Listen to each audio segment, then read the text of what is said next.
SNX Marathi, Siddheshwar news express, सत्यासाठी SNX सोबत। अन्न सुरक्षा आयुक्त तुकाराम मुंढे यांच्या निर्देशानुसार अन्न व औषध प्रशासन विभागाने मोहोळ तालुक्यातील विविध दूध उत्पादक आस्थापनांवर विशेष तपासणी मोहीम राबवत 13 दूध नमुने विश्लेषणासाठी जप्त केले आहेत। संबंधित नमुन्यांचे अहवाल प्राप्त झाल्यानंतर अन्न सुरक्षा व मानके कायदा 2006 अंतर्गत पुढील कारवाई करण्यात येणार असल्याची माहिती प्रशासनाकडून देण्यात आली। 4 जून रोजी सहाय्यक आयुक्त अन्न देसाई यांच्या नेतृत्वाखाली अन्न सुरक्षा अधिकारी रेणुका पाटील, डॉक्टर उमेश भुसे, डॉक्टर मंगेश लवटे देशमुख तसेच जिंतूरकर यांच्या संयुक्त पथकाने मोहोळ तालुक्यातील चंद्रमौली, MIDC, कातेवाडी, पेनूर, सारोळे आणि तांबोळे येथील 6 दूध उत्पादक आस्थापनांची सखोल तपासणी केली।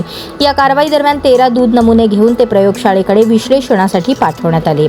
दरम्यान सन 2025-26 या कालावधीत मोहोळ तालुक्यातील दूध व्यवसाय करणाऱ्या 13 आस्थापनांची तपासणी करण्यात आली असून एकूण 23 दूध नमुने घेण्यात आले। त्यापैकी 10 नमुने प्रमाणित दर्जाचे आढळले असून उर्वरित 13 नमुन्यांचे अहवाल अद्याप प्रलंबित आहेत। अन्न सुरक्षा आयुक्त तुकाराम मुंढे तसेच पुणे विभागाचे सह आयुक्त दिगंबर भोगावडे यांच्या मार्गदर्शनाखाली ही कारवाई करण्यात आली असून दूध व्यवसायातील गुणवत्ता आणि सुरक्षेबाबत प्रशासनाने कडक भूमिका घेतल्याचे स्पष्ट झाले आहे।